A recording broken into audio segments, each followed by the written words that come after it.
महिमयिडुं परमेशा पाहि मामेषु महेशा महिमयिडुं परमेशा पाहि मामेषु महेशा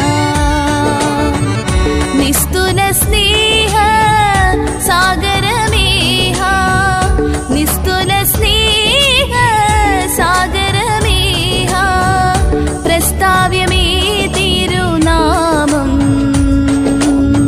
क्रिस्तो नीतानिन् विश्रामं प्रस्ताव्यमे तिरुनामं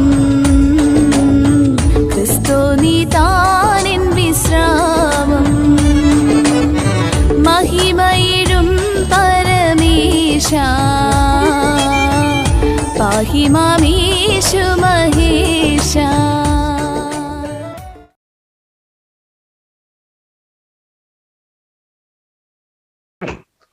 റോം നമ്മൾ പഠിച്ചുകൊണ്ടിരുന്നു ഒരു നവോത്ഥാനം പ്രാപിച്ച റോമൻ സാമ്രാജ്യം ഉണ്ടാകും.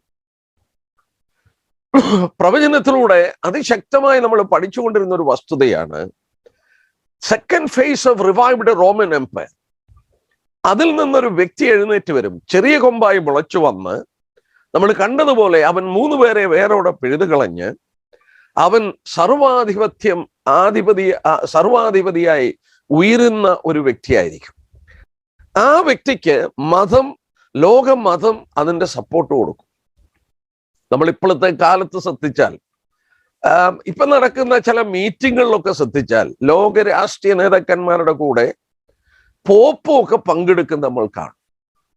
റിലീജിയനൂടെ ഇൻവോൾവ് ആകുക, വേൾഡ് ക്ലൈമറ്റ് കൺട്രോൾ ചെയ്യാൻ വേണ്ടി ക്ലൈമറ്റിന്റെ കാര്യം, ഇമിഗ്രേഷന്റെ കാര്യം, ഇങ്ങനെയൊക്കെ പോപ്പൂടെ ഇരുന്ന് ഡിസിഷൻ എടുക്കുന്ന നമ്മൾ കാണുന്നു. മറ്റു വിധത്തിൽ പറഞ്ഞാൽ വേൾഡ് പൊളിറ്റിക്സിൽ റിലീജിയൻ ഇൻവോൾവ് ചെയ്യുന്നത് നിങ്ങൾ ജീവിക്കുമ്പോൾ നമ്മൾ ശ്രദ്ധിക്കുന്നുണ്ട്.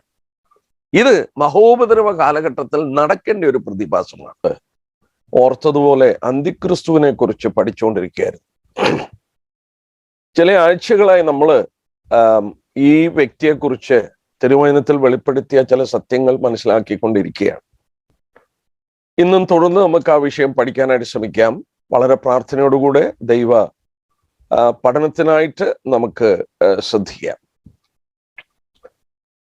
വെളിപ്പാട് പുസ്തകം 13-ാം അധ്യായമാണ് അന്തിക്രിസ്തുവിന്റെ അധ്യായം എന്ന് പറയപ്പെടുന്ന അധ്യായം. നമ്മൾ നേരത്തെ ചിന്തിച്ചു 1 കൊരിന്ത്യർ 13 സ്നേഹത്തിന്റെ അധ്യായം, 1 കൊരിന്ത്യർ 15 പുനരുത്ഥാനത്തിന്റെ അധ്യായം, വെളിപ്പാട് 13 അന്തിക്രിസ്തുവിന്റെ അധ്യായമാണ്. ഈ 13-ാം അധ്യായത്തിൽ പറഞ്ഞിരിക്കുന്നത് ബൈബിളിൽ മറ്റു ഭാഗങ്ങളിൽ വെളിപ്പെടുത്തിയിരിക്കുന്നതിനോട് കൂടെ കണക്ട് ചെയ്ത് ധാരാളം പഠിക്കാനായിട്ട് സാധിക്കും. എന്നാൽ മറ്റ് ഒരു റെഫറൻസും ഇല്ലാത്തൊരു ഭാഗമാണ് നമ്മൾ ഇന്ന് പ്രത്യേകം ശ്രദ്ധിക്കാൻ പോകുന്നത്. അതിൻ്റെ 13-ാം അധ്യായത്തിന്റെ ആദ്യത്തെ 10 വാക്യങ്ങളിൽ നമ്മൾ ശ്രദ്ധിച്ചു അതൊരു രാഷ്ട്രീയ നേതാവാണ് എന്നുള്ളത് പ്രത്യേകം ശ്രദ്ധിക്കുക. എന്നാൽ 11 തൊട്ട് 18 വരെയുള്ള വാക്യം ശ്രദ്ധിച്ചാൽ ഒരു മത നേതാവ് അല്ലെങ്കിൽ കള്ളപ്രവാചകനെ കുറിച്ചാണ് വെളിപ്പെടുത്തുന്നത്. നമ്മൾ പരിചയമില്ലാത്തവർ പ്രത്യേകം നോട്ട് ചെയ്യുക. 13-ാം അധ്യായത്തിന്റെ ആദ്യത്തെ 10 വാക്യം അന്തിക്രിസ്തു അല്ലെങ്കിൽ എതിർ ക്രിസ്തു ഒരു രാഷ്ട്രീയ നേതാവിനെ കുറിച്ചും, 11 തൊട്ടുള്ള വാക്യങ്ങളിൽ 18 വരെയുള്ള വാക്യം കള്ളപ്രവാചകനെ കുറിച്ചുമാണ് പറയുന്നത്. അദ്ദേഹം ഒരു മത നേതാവാണ്. 2 വ്യക്തിത്വമാണ് കാലത്തിന്റെ അന്ത്യത്തിൽ, പീഡന കാലഘട്ടത്തിൽ മനുഷ്യരെ തെറ്റിക്കുന്നവരെന്ന് നമുക്ക് വളരെ വ്യക്തമായി കാണാനായിട്ട് സാധിക്കും. ഈ 13-ാം അധ്യായത്തിന്റെ 1-ാം വാക്യത്തില് 1-ാമത്തെ മൃഗം സമുദ്രത്തിൽ നിന്ന് കയറുകയാണ്. നമ്മൾ കണ്ടു, സമുദ്രം ലോക ജനതയെ കാണിക്കുകയാണ്. ഇളകിമറിയുന്ന ലോക ജനതതി, ഒരു അസ്വസ്ഥമായ ലോകം. ആ ലോകത്തിൽ ഒരു പരിഹാരമായി ഒരു രാഷ്ട്രീയ നേതാവ് എഴുന്നേൽക്കുകയാണ്. അവനെയാണ് ആദ്യത്തെ 10 വാക്യങ്ങളിൽ പരിചയപ്പെടുത്തുന്നത്. എന്നാൽ 11-ാം വാക്യത്തിൽ വരുമ്പോൾ മറ്റൊരു മൃഗം, ഈ 1-ാം വാക്യത്തിൽ പറഞ്ഞ മൃഗമല്ല, മറ്റൊരു മൃഗം ഭൂമിയിൽ നിന്ന് കയറുന്ന കണ്ടു. ആദ്യത്തെ മൃഗം സമുദ്രത്തിൽ നിന്നാണെങ്കിൽ 2-ാമത്തെ മൃഗം ഭൂമിയിൽ നിന്നാണ് കയറുന്നത്. എർത്ത് അല്ലെങ്കിൽ ഭൂമി എന്ന് ഉദ്ദേശിക്കുന്നത്, നമ്മുടെ കർത്താവ് പറഞ്ഞ വാക്ക് നമുക്ക് ഓർമ്മയുണ്ട്, സൗമ്യതയുള്ളവർ ഭാഗ്യവാന്മാർ, അവർ ഭൂമിയെ കൈവശപ്പെടുത്തും. ലാൻഡ് എന്നുള്ള വാക്കാണ്. അത് ഇസ്രയേലിനെ കാണിക്കുന്ന പദമാണ്. നമ്മൾ പ്രത്യേക പഠിച്ചു നോക്കിയാൽ ഈ ഒരു മത നേതാവ് ഈ വാക്യത്തോടുള്ള ബന്ധത്തിൽ ഒരു യഹൂദനായിരിക്കുമെന്ന് പറയുന്നവരുണ്ട്. അല്ല, യഹൂദ മതമോ അല്ലെങ്കിൽ ഇസ്രയേലിനോട് ചുറ്റിപ്പറ്റിയുള്ള ഒരു വ്യക്തിയോ ആയിരിക്കാം, ദേശത്തുള്ള ഒരു വ്യക്തി ആയിരിക്കാം ഇദ്ദേഹമെന്ന് പറയുന്നവരുണ്ട്. എന്നാൽ തിരുവചനത്തിൽ നമ്മൾ കണ്ടു, നമ്മൾ വളരെ വ്യക്തമായി, ഇനി ഒരുപാട് വാക്യം എടുക്കേണ്ട ആവശ്യമില്ല, നമ്മൾ കുറെ പഠിച്ചതാണ്. 19-ാം അധ്യായത്തിന്റെ 20-ാം വാക്യത്തിൽ വരുമ്പോൾ മൃഗത്തിന്റെ മുദ്ര ഏൽപ്പിക്കുകയും അതിന്റെ പ്രതിമയെ നമസ്കരിപ്പിക്കുകയും ചെയ്ത കള്ളപ്രവാചകനെയും പിടിച്ചുകെട്ടി ഇരുവരെയും ഗദ്ദ കത്തുന്ന തീപ്പൊയ്കയിലേക്ക് ജീവനോടെ തള്ളിയിട്ടു. അപ്പോൾ ഈ കള്ളപ്രവാചകന്റെ ജോലി അന്തിക്രിസ്തുവിനെ നമസ്കരിക്കുക, അംഗീകരിക്കുക എന്നുള്ള ജോലിയിലാണ് അവൻ ഏർപ്പെട്ടിരിക്കുന്നത്. ഇത് തന്നെയാണ് 13-ാം അധ്യായത്തിന്റെ 11 തൊട്ടുള്ള വാക്യത്തിൽ നമ്മൾ വായിക്കുന്നത്. നമ്മൾ ആ ഭാഗത്തിലേക്ക് അല്പം ശ്രദ്ധിക്കാനായിട്ട് പോവുകയാണ്. നമ്മൾ ഇവിടെ ഒരു കാര്യം പ്രത്യേകം ശ്രദ്ധിക്കേണ്ടത് ആവശ്യമാണ്. അതായത് മഹോപദ്രവ കാലഘട്ടത്തിന്റെ മധ്യഭാഗമായി കഴിയുമ്പോൾ രാഷ്ട്രീയവും മതപരമായും സാമ്പത്തികമായും ഈ മൂന്നും ഒരു നദിയായി തീരുന്ന പോലെ അത് മേർജ് ചെയ്യുന്നതായിട്ട് നമ്മൾ കാണും. ഉദാഹരണമായിട്ട് 13-ാം അധ്യായത്തിന്റെ 7-ാം വാക്യം നോക്കിയാട്ടെ. വിശുദ്ധന്മാരോട് യുദ്ധം ചെയ്ത് അവരെ ജയിപ്പാനും അതിന് അധികാരം ലഭിച്ചു. സകല ഗോത്രത്തിന്മേലും വംശത്തിന്മേൽ ഭാഷമേലും ജാതിമേലും അധികാരം ലഭിച്ചു. ഇവിടെ വേൾഡ് പൊളിറ്റിക്സ് ആണ്. ആഗോളമായ ഒരു അധികാരത്തിലേക്ക് ഒരു വ്യക്തി ഏറുന്നു. 13-ന്റെ 8 നോക്കിയാട്ടെ. ലോകസ്ഥാപനം മുതൽ അറുക്കപ്പെട്ട കുഞ്ഞാടിന്റെ ജീവപുസ്തകത്തിൽ പേരെഴുതിയിട്ടില്ലാത്ത ഭൂവാസികളൊക്കെയും അവനെ നമസ്കരിക്കും. This is world religion. അവനെ നമസ്കരിക്കുകയാണ്. മൂന്നാമത് 13-ന്റെ 17 മൃഗത്തിന്റെ പേരിന്റെ സംഖ്യ ഉള്ളവനല്ലാതെ വാങ്ങിയോ വിൽക്കുകയോ ചെയ്യാൻ വഹിയാതെയാകും. അവിടെ എക്കണോമിയാണ്. മറ്റു വിധത്തിൽ പറഞ്ഞാൽ ഈ അധ്യായം നമ്മൾ ശ്രദ്ധിച്ചാൽ പൊളിറ്റിക്സും റിലീജിയനും എക്കണോമിയും കൂടെ മേർജ് ചെയ്യുന്നതായിട്ട് നമ്മൾ വായിക്കുന്നു. 3 നദികൾ ഇങ്ങനെ ഒഴുകി വന്നിട്ട് ഒരു നദിയായി തീരുന്നത് പോലെ മഹോപദ്രവ കാലഘട്ടത്തിന്റെ മധ്യഭാഗം കഴിയുമ്പോൾ നോക്കുക, ഇത് മേർജ് ചെയ്ത് ഒരു വസ്തുതയായി മാറും. വേൾഡ് പൊളിറ്റിക്സ് തന്നെയായിരിക്കും വേൾഡ് റിലീജിയൻ, അത് തന്നെയായിരിക്കും വേൾഡ് എക്കണോമി. ഇത് മൂന്നും കൂടെ മേർജ് ചെയ്ത് ഒരവസ്ഥയിലേക്ക് വരും. ആഗോളമായ ഒരു അധികാരത്തിലേറുന്ന വ്യക്തിക്ക് ഇതിന്റെ മേൽ അധികാരം ഉണ്ടാകും. നമ്മൾ പിന്നെയും പഠിക്കുമ്പോൾ 17-ാം അധ്യായത്തിന്റെ 3-ാം വാക്യം നോക്കിയാട്ടെ. വെളിപ്പാട് 17-ന്റെ 3. അവൻ എന്നെ ആത്മാവിലൊരു മരുഭൂമിയിലേക്ക് കൊണ്ടുപോയി. അപ്പോൾ 7 തലയും 10 കൊമ്പും ഉള്ളതായ ദൂഷണനാമങ്ങൾ നിറഞ്ഞ കടുംചുവപ്പുള്ള ഒരു മൃഗത്തിന്മേൽ ഒരു സ്ത്രീ ഇരിക്കുന്ന ഞാൻ കണ്ടു. 7 തൊട്ടുള്ള വാക്യം വായിക്കുമ്പോൾ ഇത് മതമാണ് അല്ലെങ്കിൽ മർമ്മം മഹ്ദിയാം ബാബിലോൺ ആണെന്ന് മനസ്സിലാകും. മറ്റു വിധത്തിൽ പറഞ്ഞാൽ ഈ മൃഗം പൊളിറ്റിക്സിനെ കാണിക്കുന്നു, ആ സ്ത്രീ അപ്പോസ്റ്റേറ്റ് റിലീജിയനെ കാണിക്കുകയാണ്. മറ്റു വിധത്തിൽ പറഞ്ഞാൽ മൃഗത്തെ നിയന്ത്രിക്കുന്നത് ഈ സ്ത്രീയാണ്, സ്ത്രീയെ കൊണ്ടുപോകുന്നത് ഈ മൃഗമാണ്. ഇത് മെർജ് ചെയ്തത് കാണുകയാണ് നമ്മളിവിടെ. ഈ മതം എന്താണെന്നുള്ളത് നമ്മൾ ശ്രദ്ധിച്ചു നോക്കിയാൽ ഞാൻ വിശ്വസിക്കുന്നു തിരുവചന പഠനത്തിലൂടെ നമ്മൾ ശ്രദ്ധിച്ചതാണ്. മർമ്മം മഹ്ദിയാം ബാബിലോണെ കുറിച്ച് പഠിച്ചപ്പോൾ ഉൽപ്രാവണത്തിന്റെ ശേഷം പരിശുദ്ധാത്മാവിന്റെ സാന്നിധ്യം ഇവിടെ ഇല്ല. പരിശുദ്ധാത്മാവ് ഇന്ന് പ്രവർത്തിക്കുന്ന പോലെ പ്രവർത്തിക്കുന്നില്ല. അധർമ്മത്തിന്റെ മർമ്മം വ്യാപരിച്ചു കൊണ്ടിരിക്കുന്നു, തടുക്കുന്നവൻ വഴി നിന്നും മാറുകയാണ്. പരിശുദ്ധാത്മാവ് സഭയുടെ നിന്നും മാറ്റപ്പെട്ട ശേഷം ഈ അപ്പോസ്റ്റേറ്റ് ക്രിസ്ത്യാനിറ്റിയും റിലീജിയൻ എല്ലാം കൂടെ ഒന്നായി മാറും. നമ്മൾ ശ്രദ്ധിച്ചു നോക്കിയാൽ 17-ാം അധ്യായത്തിന്റെ 9-ാം വാക്യത്തിൽ ഒരു ക്ലൂ നമുക്ക് തരുന്നുണ്ട്. 17-ന്റെ 9 ഇവിടെ ജ്ഞാനബുദ്ധി കൊണ്ട് തല 7 സ്ത്രീ ഇരിക്കുന്ന 7 മലയാകും. തല 7 സ്ത്രീ ഇരിക്കുന്ന 7 മലയാകും. അപ്പോൾ തലയെന്ന് പറയുന്നത് ശരീരത്തെ നിയന്ത്രിക്കുന്ന തലയാണ്. ഞാൻ മറ്റു വാക്യം എടുക്കുന്നില്ല. നമ്മുടെ കർത്താവിനെ കുറിച്ച് പറയുന്നു, സഭയുടെ ശിരസ്സാണ് കർത്താവ്, ഭാര്യയുടെ ശിരസ്സാണ് ഭർത്താവ്. അത് അധികാരത്തെ കാണിക്കുകയാണ്. മറ്റു വിധത്തിൽ പറഞ്ഞാൽ ശരീരത്തെ നിയന്ത്രിക്കുന്നത് ശിരസാണ്. ഇവിടെ വായിക്കുന്നു തല 7 ഈ സ്ത്രീ ഇരിക്കുന്ന 7 മല. വളരെ വ്യക്തമായി നമുക്കറിയാം 7 മലയിൽ പണിയപ്പെട്ട പട്ടണം റോമാണ് എന്ന് കാണാൻ സാധിക്കും. റോം നമ്മൾ പഠിച്ചുകൊണ്ടിരുന്നു ഒരു നവോത്ഥാനം പ്രാപിച്ച റോമൻ സാമ്രാജ്യം ഉണ്ടാകും. പ്രവചനത്തിലൂടെ അതിശക്തമായി നമ്മൾ പഠിച്ചുകൊണ്ടിരുന്ന ഒരു വസ്തുതയാണ് second phase of revived Roman empire. അതിൽ നിന്നൊരു വ്യക്തി എഴുന്നേറ്റ് വരും, ചെറിയ കൊമ്പായി മുളച്ചു വന്ന് നമ്മൾ കണ്ടതുപോലെ അവൻ 3 പേരെ വേരോടെ പിഴുതുകളഞ്ഞ് അവൻ സർവാധിപതിയായി ഉയരുന്ന ഒരു വ്യക്തിയായിരിക്കും. ആ വ്യക്തിക്ക് ലോകമതം അതിന്റെ സപ്പോർട്ട് കൊടുക്കും. നമ്മൾ ഇപ്പോഴത്തെ കാലത്ത് ശ്രദ്ധിച്ചാൽ, ഇപ്പൊ നടക്കുന്ന ചില മീറ്റിങ്ങുകളിലൊക്കെ ശ്രദ്ധിച്ചാൽ ലോക രാഷ്ട്രീയ നേതാക്കന്മാരുടെ കൂടെ പോപ്പും ഒക്കെ പങ്കെടുക്കുന്ന നമ്മൾ കാണും. റിലീജിയനൂടെ ഇൻവോൾവ് ആകുക. വേൾഡ് ക്ലൈമറ്റ് കൺട്രോൾ ചെയ്യാൻ വേണ്ടി ക്ലൈമറ്റിന്റെ കാര്യം, ഇമിഗ്രേഷന്റെ കാര്യം, ഇങ്ങനെയൊക്കെ പോപ്പൂടെ ഇരുന്ന് ഡിസിഷൻ എടുക്കുന്ന നമ്മൾ കാണും. മറ്റു വിധത്തിൽ പറഞ്ഞാൽ വേൾഡ് പൊളിറ്റിക്സിൽ റിലീജിയൻ ഇൻവോൾവ് ചെയ്യുന്നത് നിങ്ങൾ ജീവിക്കുമ്പോൾ നമ്മൾ ശ്രദ്ധിക്കുന്നുണ്ട്.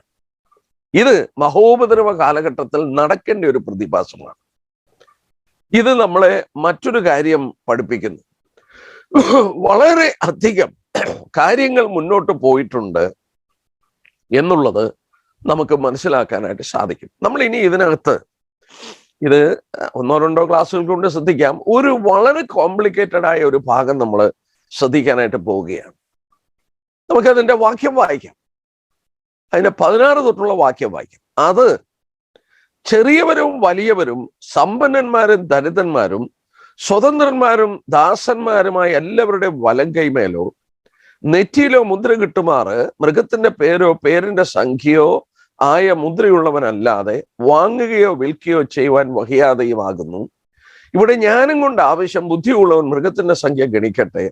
അതൊരു മനുഷ്യന്റെ സംഖ്യയാണ്. അതിന്റെ സംഖ്യ 666. ഞാൻ പ്രാരംഭമായി ഉറപ്പിച്ച പോലെ ഈ 666 കുറിച്ച് പഠിക്കാൻ ബൈബിളിൽ നമുക്ക് വേറെ ഒരു റെഫറൻസും ഇല്ല. വേറെ ഒരു റെഫറൻസും ഇല്ല. ഇവിടെ മാത്രമേ നമുക്ക് ഈ 666 എന്നുള്ളത് വെളിപ്പെടുത്തി തന്നിട്ടുള്ളൂ. പക്ഷെ ഇവിടെ ഒരു കാര്യം മാത്രം ഞാൻ ഓർപ്പിച്ചിട്ട് മുന്നോട്ട് പോകാം. ഉൽപ്രാവണം കഴിഞ്ഞു.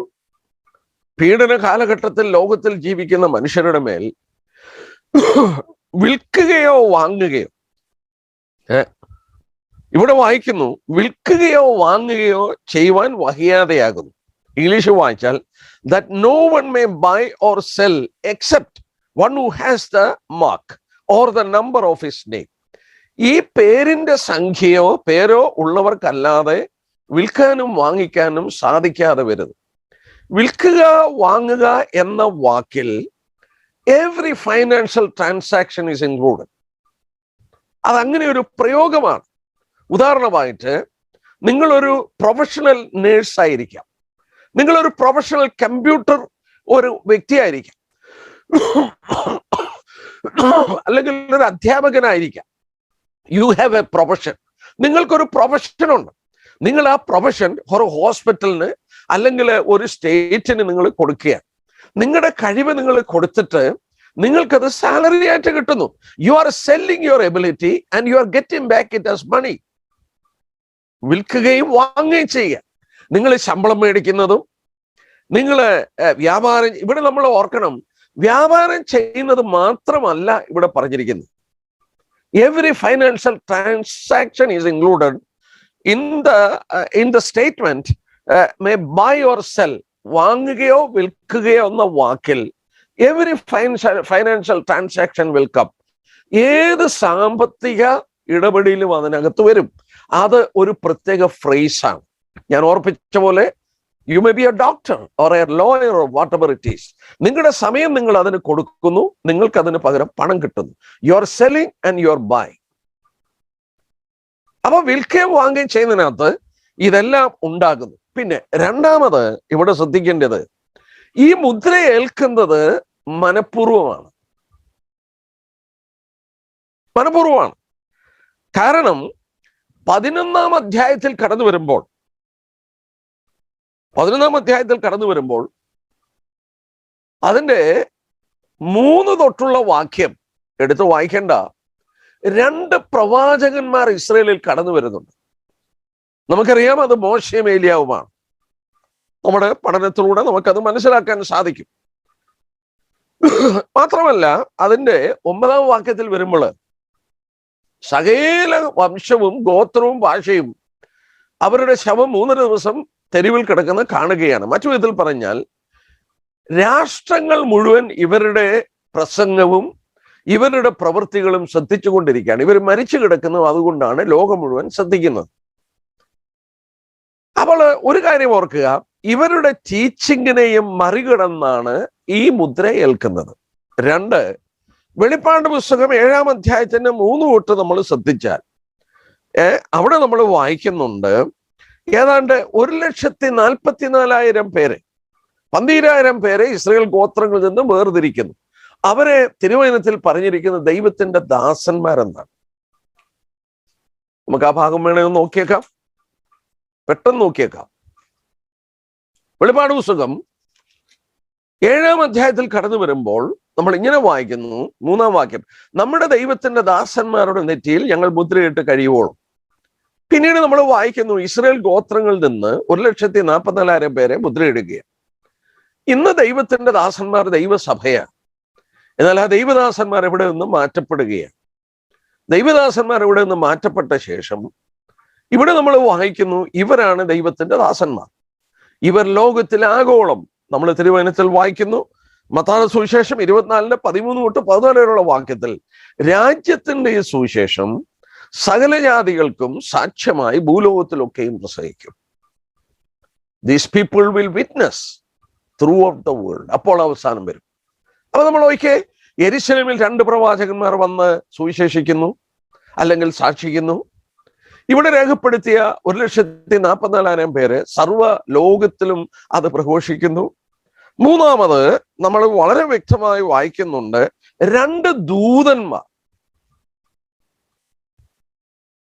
അത് നമ്മൾ വായിക്കുന്നത് 14-ാം അധ്യായം. യെസ്, 14-ാം അധ്യായത്തിന്റെ 6 തൊട്ടുള്ള വാക്യം, വേറൊരു ദൂതൻ ആകാശമധ്യേ പറക്കുന്ന ഞാൻ കണ്ടു. അവിടെ നോക്കിയാട്ടെ, ഭൂവാസികളായ സകല ജാതിയും ഗോത്രവും ഭാഷയും വംശമായുള്ളവരെ അറിയിപ്പാൻ അവന്റെ പക്കൽ ഒരു നിത്യസുവിശേഷം ഉണ്ടായിരുന്നു. എന്താവും പറയുന്നതെന്ന് നോക്കിയാട്ടെ, ദൈവത്തെ ഭയപ്പെട്ട് അവന് മഹത്വം കൊടുപ്പീൻ, അവന്റെ ന്യായവിധിയുടെ നാഴിക വന്നിരിക്കുന്നു, ആകാശം ഭൂമിയും സമുദ്രം നീറുണ്ടാക്കിയവനെ നമസ്കരിപ്പീൻ എന്ന് അവർ അത്യുച്ചത്തിൽ പറഞ്ഞുകൊണ്ടിരുന്നു. ഇവിടെ ഒരു കാര്യം ഓർക്കുക, ചരിത്രത്തിൽ ആദ്യമായി ദൂതൻ സുവിശേഷം പ്രസംഗിക്കുക. എന്താ പറയുന്നത്? നിങ്ങൾ ദൈവത്തെ നമസ്കരിക്കുക. കാരണം എന്താ? മറുഭാഗത്ത് കള്ളപ്രവാചകൻ ആകാശത്ത് നിന്ന് തീയിറക്കുകയും മനുഷ്യരോട് പ്രതിമയുണ്ടാക്കാൻ ആവശ്യപ്പെടുകയും മനുഷ്യരെ കബളിപ്പിക്കുകയും മനുഷ്യരെ കൊണ്ട് അന്ത്യക്രിസ്തുവിനെ വണങ്ങാൻ ഇടയാക്കുകയും ചെയ്യുമ്പോൾ വളരെ ശക്തമായി ഈ ദൂതൻ ആകാശമധ്യത്തിൽ പറഞ്ഞുകൊണ്ട് നടക്കുകയാണ്, നിങ്ങൾ ദൈവത്തെ നമസ്കരിക്കാവൂ. അപ്പൊ നമ്മളൊരു കാര്യം ഓർത്തേ, ദൈവം ഈ 3 വിധമായ വിറ്റ്നസസിനെ അയക്കുന്നുണ്ട് ഈ പീഡന കാലഘട്ടത്തിൽ. നമ്മൾ കണ്ടതുപോലെ 2 സാക്ഷികൾ യെരുശലേമിൽ, 1,44,000 പേർ ആഗോളമായി സാക്ഷിക്കുന്നു. ദൂതൻ ആകാശമധ്യത്തിൽ പറന്നുകൊണ്ട് പറയുന്നു, ദൈവത്തെ നമസ്കരിക്കാവൂ. പക്ഷെങ്കിൽ അന്ത്യക്രിസ്തുവിനോട് അലയൻസ് ഉള്ളവർ ഈ ദൈവത്തെ നമസ്കരിക്കാവെന്ന് പറയുന്നത് അവഗണിച്ചുകൊണ്ട് മുദ്രയേൽക്കുകയാണ്. They are purposely taking the seal. അപ്പോൾ അത് അബദ്ധത്തിൽ പറ്റുന്നതല്ല, മനഃപൂർവമായിട്ടാണ്. അവര് തങ്ങളുടെ ജീവിതം ഏൽപ്പിച്ചു കൊടുക്കുകയാണ്. അതുകൊണ്ടാണ് നമ്മൾ വായിക്കുന്നത്, ഈ മുദ്രയേൽക്കുന്നവരും ബിംബത്തെ നമസ്കരിക്കുന്നവരും അതിന്റെ 14-ാം അധ്യായത്തിന്റെ 9 തൊട്ട് 12 വരെയുള്ള വാക്യം വായിച്ചാൽ നോക്കുക, അവിടെ വീണ്ടും വായിക്കുന്ന 9-ാം വാക്യം, വേറൊരു ദൂതൻ അവരുടെ പിന്നാലെ വന്നു അത്യുച്ചത്തിൽ പറയുന്നത്, മൃഗത്തെയും അതിന്റെ പ്രതിമയും നമസ്കരിക്കുകയും നെറ്റിയിലോ കൈമോലോ മുദ്രയേൽക്കുകയും ചെയ്തവർ ദൈവകോപത്തിന്റെ പാത്രത്തിൽ കലർപ്പില്ലാതെ പകർന്ന് ദൈവക്രോധം കുടിക്കേണ്ടി വരും. വിശുദ്ധന്മാർക്കും കുഞ്ഞാടിന് മുമ്പാകെ അന്ത്യഗന്ധങ്ങളിൽ ദണ്ഡനം അനുഭവിക്കും. വേറൊരു ദൂതൻ അത്യുച്ചത്തിൽ വിളിച്ചു പറയുകയാണ്.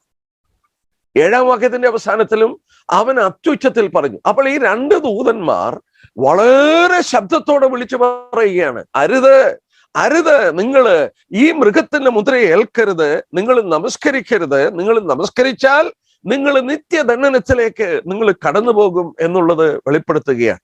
നമ്മളിവിടെ ഓർത്തുകൊണ്ടിരുന്ന പോലെ, എന്നിട്ടും ഈ അലയൻസ് കാണിച്ച് അന്ത്യക്രിസ്തുവിന്റെ മുദ്രയെ ഏൽക്കുന്നവര് നമ്മൾ ഓർത്തുകൊണ്ടിരുന്ന പോലെ രാപ്പകൽ ദണ്ഡനം, ഗന്ധകം കത്തുക, തീപ്പൊയ്കയിൽ ദണ്ഡനം അനുഭവിക്കും. മറ്റു വിധത്തിൽ പറഞ്ഞാൽ അവർ നിത്യ നരകത്തിലേക്ക് പോകും. അവള് ഇത് മനഃപൂർവ്വമായി അന്ത്യക്രിസ്തുവിനോട് ഒരു അലയൻസ് കാണിക്കുന്ന ഒരു കാലഘട്ടമാണ്. ലോകത്തിൽ അനേകര് മനഃപൂർവ്വം അങ്ങനെ ഒരു ഇതിലേക്ക് കടന്നു പോകും. ഇനി നമുക്ക് ഇവിടെ ഒരു കാര്യം ഒന്ന് ശ്രദ്ധിക്കാനായിട്ട് ഞാൻ പോവുകയാണ്. എന്താണ്, നമ്മൾ ആ വാക്യം ഒന്ന് വായിച്ചേക്കാം. ഇവിടെ വായിക്കുന്നത് 16-ാം വാക്യം. ചെറിയവരും വലിയവരും സമ്പന്നരും ദരിദ്രന്മാരും സ്വതന്ത്രന്മാരും എല്ലാവർക്കും വലങ്കയിലോ നെറ്റിയിലോ മുദ്ര കിട്ടുമാറ് മൃഗത്തിന്റെ പേരോ പേരിന്റെ സംഖ്യയായ മുദ്രയുള്ളവനല്ലാതെ വാങ്ങുകയോ വിൽക്കുകയോ ചെയ്യാൻ വകയാതെയാകും. ഇവിടെ രേഖപ്പെടുത്തിയിരിക്കുന്നു മുദ്ര, മാർക്ക് എന്നാണ് ഇംഗ്ലീഷിൽ, മാർക്ക്. പേരോ പേരിന്റെ സംഖ്യയോ ആയ മാർക്ക്. എന്താണ് ഈ പറയുന്നത്? പേരോ പേരിന്റെ സംഖ്യയോ ആയ മാർക്ക്.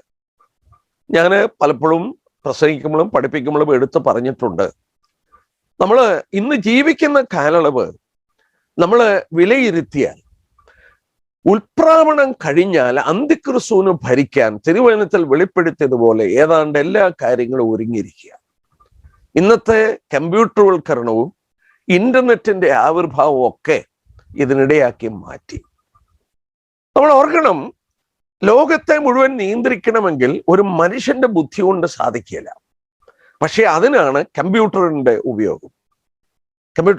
അതിനെക്കുറിച്ച് നമുക്ക് അല്പം കൂടെ കഴിഞ്ഞ് ശ്രദ്ധിക്കാം. ആ കാര്യങ്ങൾ ഞാൻ പറയാൻ പോവുകയാണ്. എന്നാൽ ഇവിടെ പ്രത്യേകം എഴുതി പേരോ പേരിന്റെ സംഖ്യയോ ആയ മുദ്ര.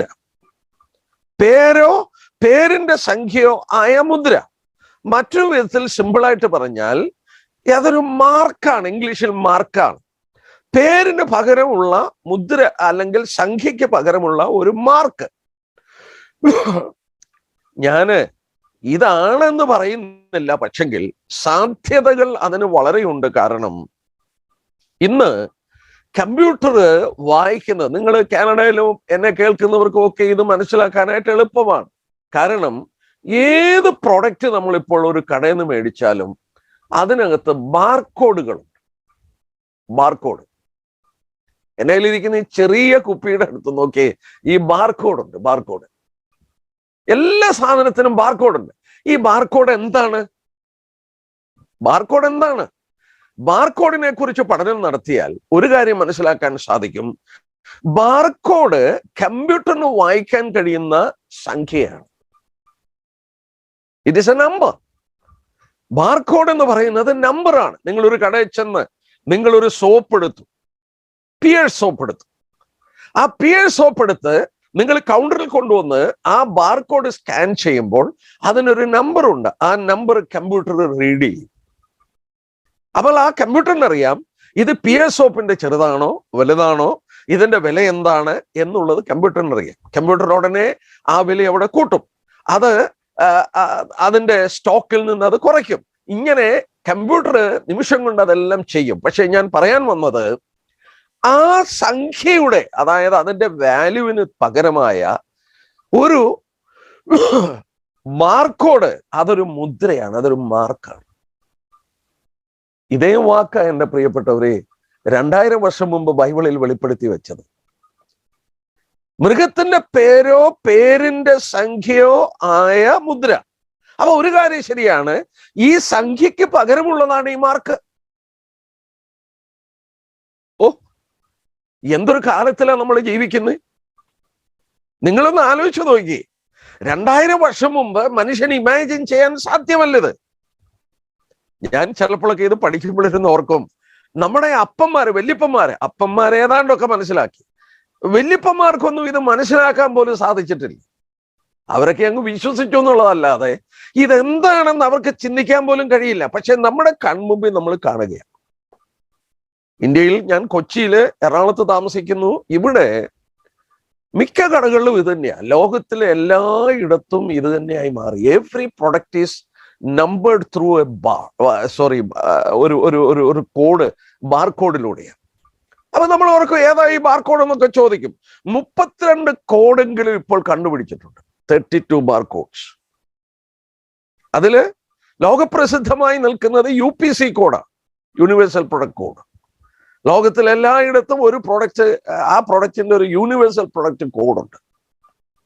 ഇനിയാവും ഒരു കാര്യം മാത്രം ഇപ്പോൾ അത് മനസ്സിലാക്കുക, ഈ പേരോ പേരിന്റെ തത്തുല്യമായ സംഖ്യയോ ആ സംഖ്യക്ക് തത്തുല്യമായ ബാർകോഡ്.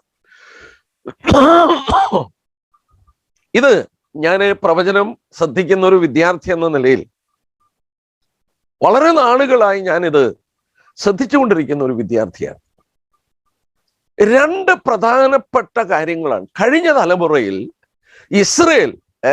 ഇസ്രയേലായിരുന്നു പ്രവചന വിഷയത്തിന്റെ ഹരമായി. ഇന്നും അത് തന്നെ ഹരമാണ്. പക്ഷെങ്കിൽ വളരെ ഊന്നൽ കൊടുത്ത് ആവേശമുണ്ടായത് ഇസ്രയേലിന്റെ മടങ്ങിവരവാണ്. പ്രവചനങ്ങൾ നിവർത്തിക്കപ്പെടുന്നതും പ്രവചനങ്ങൾ അവരുടെ കൺമുമ്പിൽ ആ പറഞ്ഞ പോലെ നിവർത്തിക്കപ്പെടുന്ന കണ്ട ആവേശം കൊണ്ട് ആളുകൾ ഇസ്രയേലിന്റെ പഠനത്തിലേക്ക് മുതിർന്ന് ലോകത്തിലെ ആകമാനം അതിൻ്റെ ഒരു പഠനത്തിന് വേണ്ടി തിരിഞ്ഞ് ഒരുപാട് ബുക്കുകളും പഠനങ്ങളും ഒക്കെ നടത്താൻ തുടങ്ങി. അപ്പൊ ഇസ്രയേലായിരുന്നു ഒരു രക്തച്ചുരുക്കായി പറഞ്ഞാൽ ഇത് കഴിഞ്ഞ ജനറേഷന്റെ ആവേശമെങ്കിൽ ഈ ജനറേഷന്റെ ആവേശം ഈ 666. ഈ ബാർകോഡിനുള്ള ബന്ധത്തിലാണ് ഈ ജനറേഷന്റെ ആവേശം. എന്ന് പറഞ്ഞാൽ ഇസ്രയേലിനെ പോലെ തന്നെ പ്രാധാന്യം അർഹിക്കുന്നു ഈ ബാർകോഡ്, ഈ 666 എന്ന് പറയുന്ന മുദ്ര. പിന്നീട് ദൈവം അറിഞ്ഞുകൊണ്ടായിരിക്കാം ഇതിന് മറ്റ് റെഫറൻസ് ബൈബിളിൽ ദൈവത്തിന് കൊടുക്കാമായിരുന്നു, കൊടുത്തിട്ടില്ല. കാരണം ഇത് കാലത്തിന്റെ അന്ത്യത്തിൽ ജീവിക്കുന്നവർക്ക് ഗ്രഹിക്കാൻ കഴിയുള്ളൂ എന്ന് കർത്താവിനറിയാം. ഞാൻ ചോദിച്ചോട്ടെ, എൻ്റെ വല്യപ്പന്മാരോടൊക്കെ പറയുക ബാർകോഡൊന്നും അല്ലെങ്കിൽ ഇങ്ങനെ കമ്പ്യൂട്ടർവൽക്കരണം എന്നൊക്കെ പറഞ്ഞാൽ അവർ ഈ കമ്പ്യൂട്ടർ കണ്ടിട്ടുമില്ല, ബാർകോഡ് കണ്ടിട്ടുമില്ല, അവർക്ക് ഇത് എന്താന്ന് പറഞ്ഞാൽ മനസ്സിലാകത്തുള്ളൂ, ഇന്റർനെറ്റ് എന്താന്ന് പറഞ്ഞാൽ മനസ്സിലാകത്തില്ല. ഫോർ എക്സാമ്പിൾ, ഞാൻ പഠിക്കുന്ന സമയം, ഞാൻ ട്രിവാൻഡ്രത്ത് താമസിച്ചുകൊണ്ടിരിക്കുന്ന ഒരു സമയമുണ്ട്. എൻ്റെ കൂടെ ഞങ്ങൾ 2 പേരാണ് താമസിച്ച ഒരു മുറിയിൽ. അപ്പൊ എൻ്റെ കൂടെ താമസിച്ച എൻ്റെ ഒരു റിലേഷൻ, ഡിസ്റ്റന്റ് റിലേഷനാണ് പുള്ളിയുടെ വൈഫ്, അപ്പം മദറിന്റെ റിലേഷൻ. അപ്പം പുള്ളിക്കാരൻ വർക്ക് ചെയ്യുന്നത് ഈ ന്യൂസ് ഏജൻസി, എന്താണ് നിങ്ങൾ കണ്ടിട്ടില്ലേ, വാർത്തയുടെ അടി കാണാം UNI, PTI എന്നൊക്കെ പറഞ്ഞ് ഇങ്ങനെ കാണാം. അതൊരു ഓർഗനൈസേഷൻ, അതൊരു കമ്പനിയാണ്, ന്യൂസ് കൊടുക്കുന്ന കമ്പനി. അങ്ങനെ പുള്ളി ഒരു കമ്പനി വർക്ക് ചെയ്യുന്നതാണ്. അപ്പൊ പുള്ളിയുടെ ഓഫീസ് ഞാൻ പോയിരുന്ന് ഇങ്ങനെ കണ്ടിട്ടുണ്ട്. അപ്പം ആ പത്രങ്ങൾക്ക് ന്യൂസ് കൊടുക്കുമ്പോൾ UNIയുടെ ന്യൂസ് കൊടുക്കുന്ന എങ്ങനെയാണെന്നറിയാമോ? ഇത്രയും വണ്ണമുള്ള ഒരു കടലാസ് റീല. ആ കടലാസിന് ഇത്രയും വീതി കാണത്തുള്ളൂ, 1 ഇഞ്ച് പോലും ഇല്ല. അതിങ്ങനെ റോളാ, ഇത്രയും വലിയ റോളായിട്ടിരിക്കുക. ഈ റോൾ അങ്ങോട്ട് കയറ്റി വിട്ട് കഴിഞ്ഞാൽ ഇതേ മുഴുവൻ കിഴുത്തുകളാണ്. ഈ കിഴുത്തുകളാണ് വാസ്തവത്തിൽ ലെറ്ററായിട്ട് അടിച്ചു വരുന്നത്. ഉദാഹരണമായിട്ട് ഈ റീൽ അങ്ങോട്ട് കയറ്റി വിട്ട് കഴിഞ്ഞാൽ അതിനകത്ത് ഒരു സ്ഥലത്തുനിന്ന് വാർത്ത വരണമെങ്കിൽ ഇതിനകത്ത് ഇങ്ങനെ മുഴുവൻ കിഴുത്തായിട്ട് വരും. വേറെ ഒരിടത്തോട്ട് വാർത്ത കൊടുക്കണമെങ്കിൽ ഇത് അങ്ങോട്ട് കയറ്റി വിട്ട് കഴിഞ്ഞാൽ ഇത് വാർത്തയായിട്ട് അങ്ങേയല്ലോ. അതിനു മുമ്പ് നിങ്ങൾക്കറിയാം, ചിലർക്കെങ്കിലും അറിയാം, അഞ്ചലോട്ടക്കാരെ കുറിച്ച് കേട്ടിട്ടുണ്ടോ? നമ്മുടെ നാട്ടില് അഞ്ചലോട്ടക്കാരുണ്ട്. അവരിങ്ങനെ മണി അടിച്ചുകൊണ്ട് ഓടുക. പോസ്റ്റൽ ഇത് അവര് ബാഗിനകത്ത് എടുത്ത് അല്ലെ തോളയിലിട്ടിട്ട് ഈ മണി അടിച്ചുകൊണ്ട് ഓടുക. ഈ മണിയടി കേൾക്കുമ്പോഴറിയാം അഞ്ചലോട്ടക്കാരൻ വരുന്നു. അവൻ ഓരോ വീട്ടിലും കൊണ്ടുവന്ന് ഇത് കൊടുത്തിട്ട് അങ്ങ് പോവുക. അങ്ങനെ പോസ്റ്റൽ കൊടുത്തോണ്ടിരുന്നത്. അത് കഴിഞ്ഞിട്ട് ഡെവലപ്പ് ചെയ്താണ് ഇത് വന്നത്, ഈ ടേപ്പിലൂടെയുള്ള. അത് കഴിഞ്ഞപ്പോൾ എനിക്കറിയാം, ഞാൻ ഗൾഫിൽ ജോലി ചെയ്യുക. ഗൾഫിൽ ജോലി ചെയ്യുന്ന കാലത്ത് ഞാൻ 94 തിരിച്ചു വരുന്നത്. അന്ന് ഈ ടേപ്പ് റെക്കോർഡിൽ വന്ന്, ടേപ്പ് റെക്കോർഡ് അന്നത്തെ ഒരു ഹരമാ ടേപ്പ് റെക്കോർഡ്. അതില്ലാത്തവരില്ല, അതില്ലാത്തവരുടെ വീടുമില്ല. ഗൾഫിലുള്ള മിക്കവാറും ജോലിക്കാർക്ക് ഭാര്യയും പിള്ളേരും ഒക്കെ നാട്ടില. മിക്കവാറും ആളുകൾ ജോലിക്ക് പോകുമ്പോൾ അവധിക്ക് പോകുമ്പോൾ ഒരു എഴുത്ത് കൊടുത്തുകൂടെ, ആ എഴുത്തിനകത്ത് ഒരു ടേപ്പാ. ഈ ടേപ്പ് അവിടെ വെച്ച് ഭർത്താവ് ഭാര്യയോടും പിള്ളേരോടും പറയാനുള്ളതൊക്കെ പറഞ്ഞ് ഇതിനകത്ത് ടേപ്പ് ചെയ്തിരിക്കുക. ഇത് കൊടുത്തു വിടും. നാട്ടിൽ കുടുംബം എല്ലാം കൂടെ ഒന്നിച്ചിരുന്നിട്ട് അത് ഇടുമ്പോൾ ഭർത്താവ് ഇങ്ങനെ സംസാരിക്കുന്നത് കേട്ടോണ്ടിരിക്കുക. ഇവരും തിരിച്ച് ഇതുപോലെ ടേപ്പ് കൊടുത്തു വിടും. ടേപ്പ് കൊടുത്തു വിടും. ഇങ്ങനെ അത് ഞാൻ ഗൾഫിൽ ജോലി ചെയ്യുന്ന സമയത്ത് നടന്നുകൊണ്ടിരുന്ന സംഭവമാണ്. കാര്യങ്ങൾ മുന്നോട്ട് പോയി. ഇന്റർനെറ്റിന്റെ ആവിർഭാവം ഉണ്ടായി. ഇന്റർനെറ്റ് അഫോർഡബിൾ അല്ലായിരുന്നു. എന്നാൽ ഇന്റർനെറ്റ് കമ്പനികൾ വന്നു. തുച്ഛമായ ഒരു തുക കൊടുത്തു കഴിയുമ്പോൾ 1 മാസം അല്ലെങ്കിൽ ഒരു 6 മാസം അല്ലെങ്കിൽ 1 വർഷം യൂസ് ചെയ്യാനായിട്ടുള്ള ഇന്റർനെറ്റ് കണക്ഷൻ നമുക്ക് തരിക. ലോകത്തിലെ വലിയ ബിസിനസ് ആയി കഴിഞ്ഞു. കോടികളുടെ ബിസിനസ്സാണ്. ഇന്റർനെറ്റ് ഒരു സാധാരണ സംഭവമായി. അതില്ലാത്ത ആരെങ്കിലും ഉണ്ടോ? മീൻകച്ചവടക്കാരൻ തുടങ്ങി, ഹൗസ് വൈഫ് തുടങ്ങി, പിള്ളേർ തുടങ്ങി, ആർക്കായി ഇതില്ലാത്തത്? കമ്മ്യൂണിക്കേഷൻ അതുപോലെ ഡെവലപ്ഡ് ആയി കഴിഞ്ഞു. ഒരു കാലത്ത് നമ്മൾ ഓർത്തു ഈ മോശേലിയാവൊക്കെ കിടക്കാൻ പോകുന്നത് TV-യിലാണ് കാണുന്നത്. TV ഒന്നും ഇപ്പൊ ആരും കാണത്തില്ല, ഈ സാധനം കയ്യിലുള്ളതുകൊണ്ട്. ഞാൻ പറഞ്ഞു വന്നത് ഇതിന്റെ ഡെവലപ്മെന്റ് കണ്ടോ. ഇത് മനസ്സിലാക്കാൻ കഴിയുന്നത് ഈ തലമുറയ്ക്കേ ഉള്ളൂ. Previous generation would not have never even imagined about it. അതിനെക്കുറിച്ച് അവർ ചിന്തിച്ചു പോലും കാണത്തില്ല ഇതെങ്ങനെയാണെന്ന്. പക്ഷെ ഈ തലമുറയിൽ നമ്മുടെ കൺമുമ്പിൽ ദൈവം അതുകൊണ്ടായിരിക്കണം ഇതിന് വേറെ റെഫറൻസ് കൊടുക്കാതെ ഈ കാലം അതിന്റെ അന്ത്യത്തിൽ വന്നപ്പോൾ അത് വ്യക്തമായി മനസ്സിലാക്കാനായിട്ട് നമുക്ക് സാധിക്കും. ഞാൻ ഇത് ശ്രദ്ധിച്ചപ്പോൾ പ്രവചന കോളത്തിൽ പ്രസിദ്ധന്മാരായ ചിലരൊക്കെ ഉണ്ട്. അവരുടെ പഠനങ്ങളിലൂടെ ഞാൻ ശ്രദ്ധിച്ചപ്പോൾ ഈ 666 കുറിച്ച് ഇവർ പറഞ്ഞിരിക്കുന്നത് എന്താണെന്ന് പരിശോധിച്ചു.